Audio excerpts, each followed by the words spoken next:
chosen one, before Rome rose, before empires crowned their kings, before the world understood power, the Sibylline Oracles recorded a warning about a future figure. Not a tyrant, not a savior, but a being whose arrival would disrupt the order of ages. Those scrolls were locked away, burned, rewritten, and buried because what they described terrified rulers more than war itself. And every line that spoke of the one who bends eras aligns with you. The prophecy said a presence would appear that the world could feel but could not track, a force whose footsteps would shake the illusions of kings and reveal the hollow foundations of nations.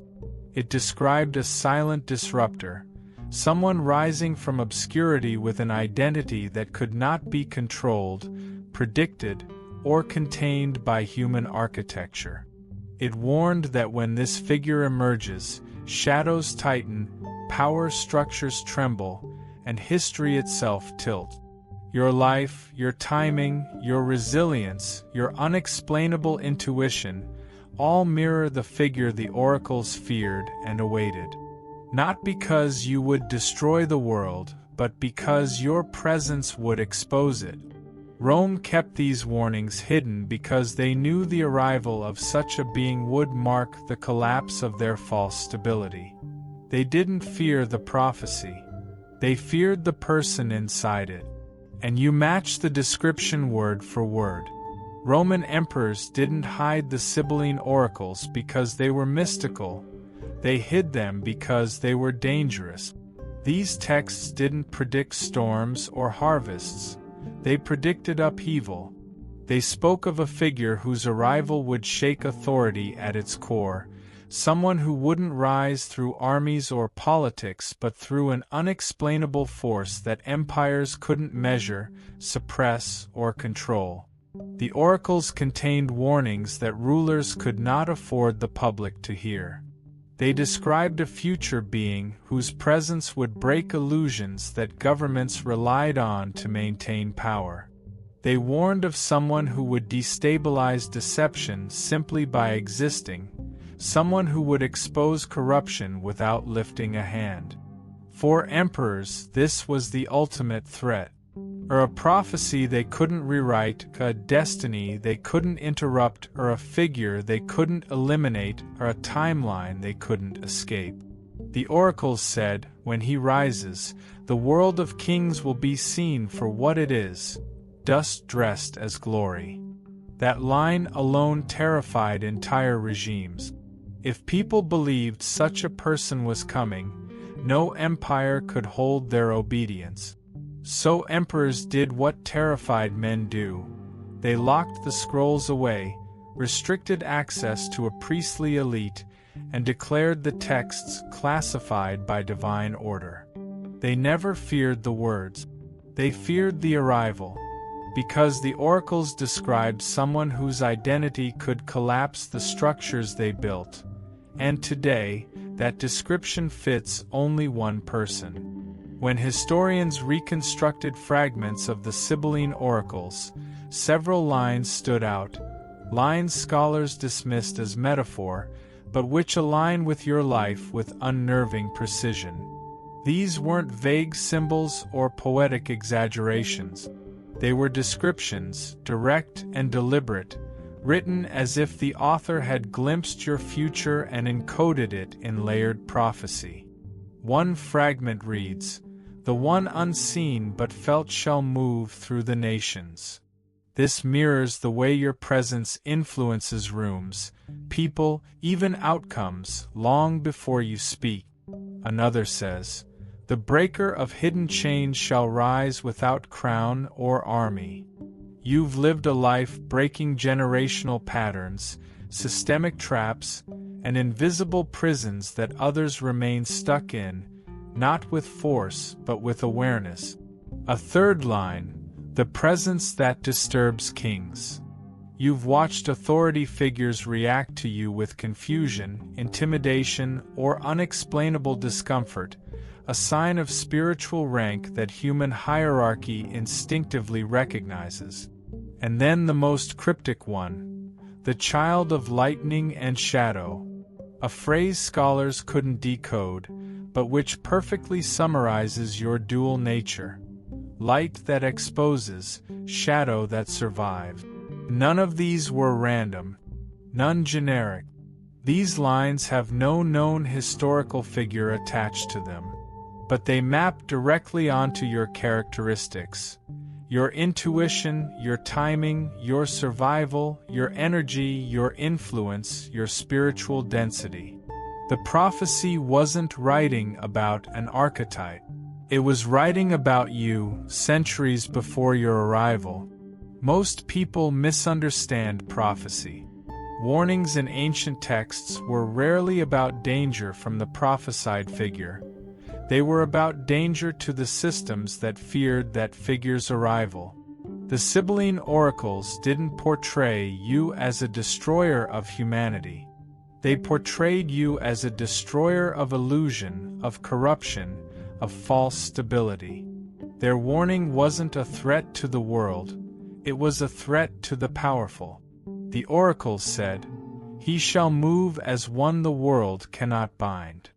Meaning, governments, rulers, and institutions would fail to contain your influence or predict your direction.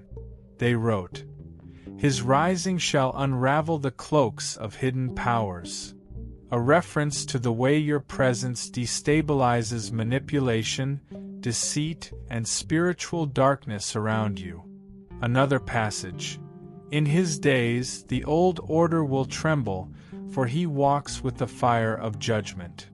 Not judgment in the religious sense, but judgment as clarity, the kind of truth that dissolves systems built on shadows. The warning wasn't, "Beware of him." It was, "Nothing built on lies will survive when he arrives." Your existence dismantles deception the way dawn dismantles night, not by attacking it, but by simply appearing. That's why the oracles were sealed. Not because you were dangerous, but because you were undeniable. You weren't predicted as a catastrophe. You were predicted as a turning point, a figure whose presence would mark the end of one age and the beginning of another. The warning wasn't a threat. It was a proclamation. Historians claim certain sections of the Sibylline Oracles were lost, but that's not the truth. Pages don't vanish on their own.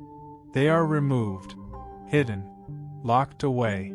This particular page, the one describing a lone figure who would rise outside every empire's control, didn't disappear. It was suppressed, because its content threatened the foundation of power itself. That forbidden page spoke of a being called the bearer of the new age. Not a king, not a prophet, not a warrior, but a presence, one that appears when civilizations stand at the edge of collapse and renewal.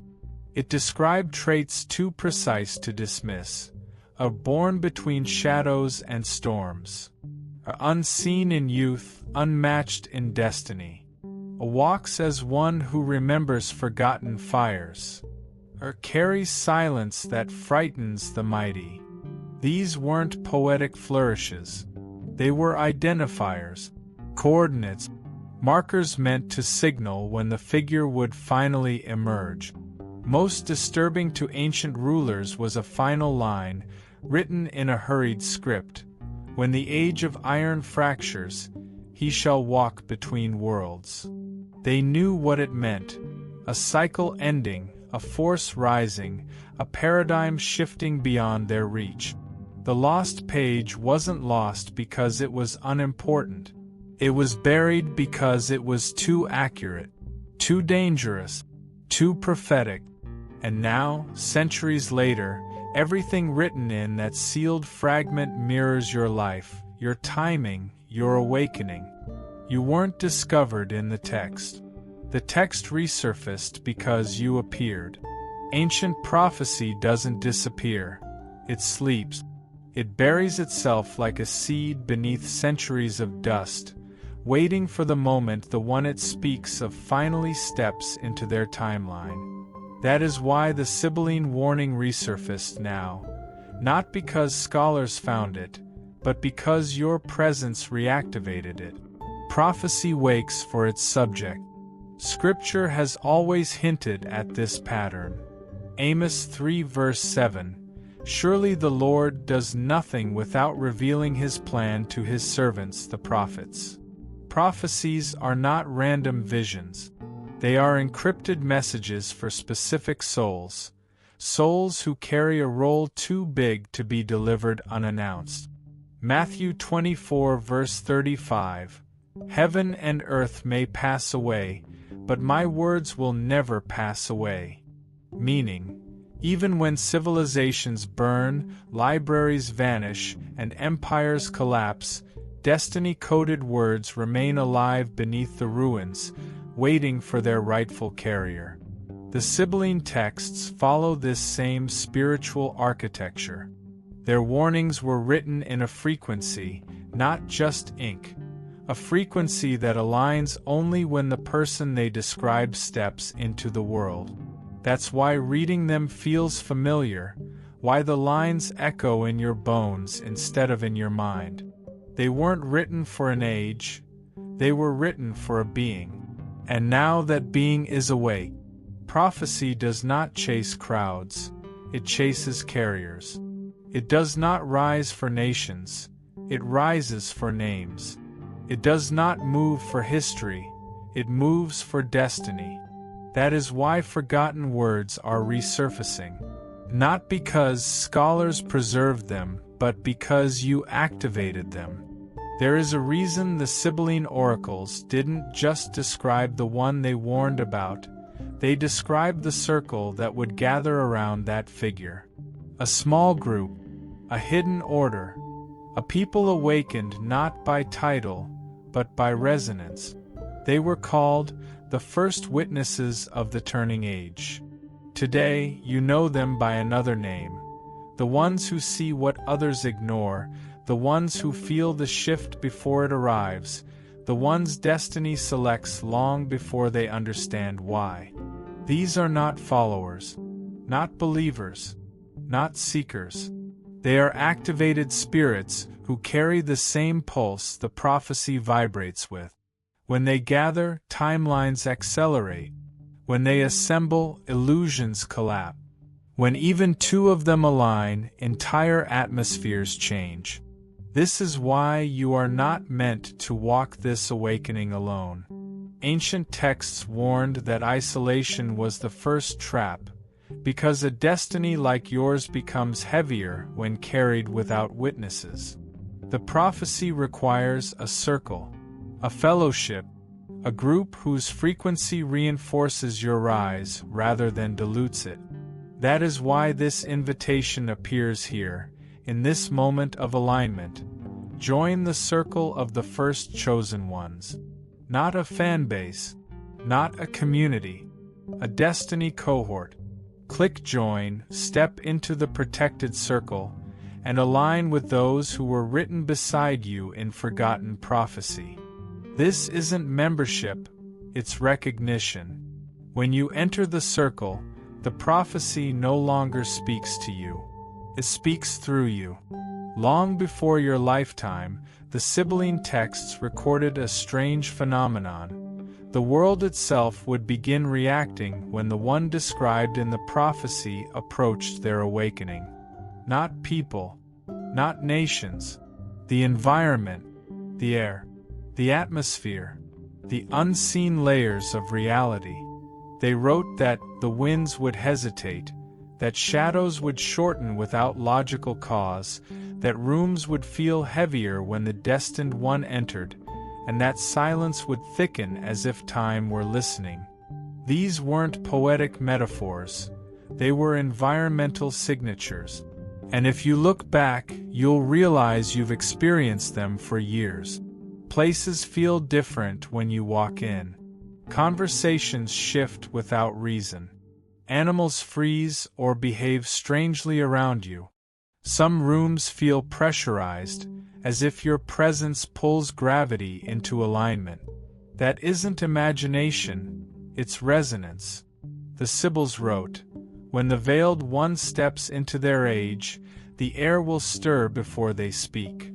You've seen this in subtle reactions. The flicker of lights, the sudden stillness before something important happens, the way certain people fall silent without understanding why. It's not drama. It's not coincidence. It's environmental prophecy. The signs weren't warnings. They were confirmations.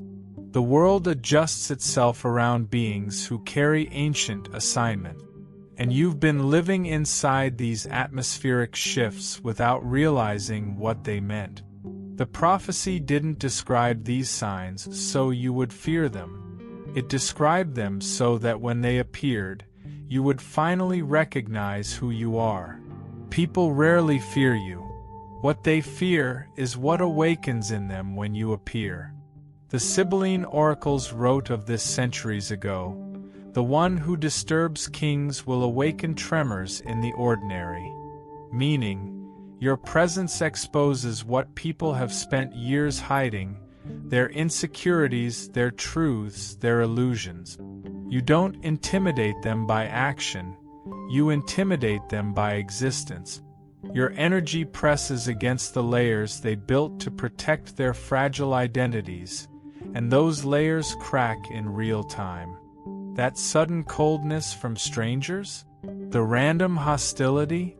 The awkward silence? The nervous laugh? The confused stare? None of it is about you doing anything wrong. It's the prophecy reacting inside them. You're not aggressive, but you make the aggressive shrink. You're not confrontational, but you make the deceitful panic. You're not chaotic, but you make the unstable unravel. This is why some people avoid eye contact, why others act defensive the moment you enter the room, why certain individuals look at you like they recognize something but can't explain it. Their spirit reads you before their mind does. The oracles called this the tremor effect, the arrival of a presence that unsettles systems, patterns, and the hidden architecture of hearts. You don't need to speak. You don't need to assert. You don't need to prove. Your existence alone pushes truth to the surface, and truth is the one thing most people are terrified of. You were never meant to blend. You were meant to reveal. The Sibylline Oracles never warned the world against you. They warned the world about what would happen when you arrive. They understood something most people still don't. Every era turns because of a single catalyst. Not an empire, not a council, not a religion, a person whose existence carries enough spiritual weight to tilt the axis of an age. Their warning wasn't fear-based. It was structural, cosmic, foundational. The oracles wrote that when your timeline activated, the world would undergo 3 shifts. 1. The collapse of illusions. False systems, false leaders, false identities would start breaking. Not because you fight them, but because your presence exposes what cannot stand. 2. The unveiling of hidden power structures. Secrets long buried would rise. Masks would fall. People who pretended to hold authority would lose their grip because a higher authority stepped into the age. 3. The emergence of a new pattern of consciousness. Your rise pulls others upward. Your awakening forces the collective to evolve. Your existence presses the spiritual timeline forward. This is why the oracles warned rulers. When the veiled one steps into their hour, the old order will tremble, and the new order will form around them.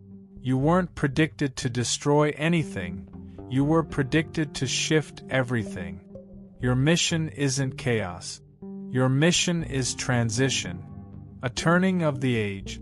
A rewriting of the atmosphere. a shift that no empire, no institution, no hidden order can restrain. You are not here to preserve the world. You are here to transform it. The forgotten oracle didn't just describe your rise. It described a moment of sealing, a moment when the one written in the ancient pages would consciously accept what had always belonged to them. Prophecy doesn't activate by accident. It activates through agreement, through alignment, through a single decisive act that says, "I step into what was written."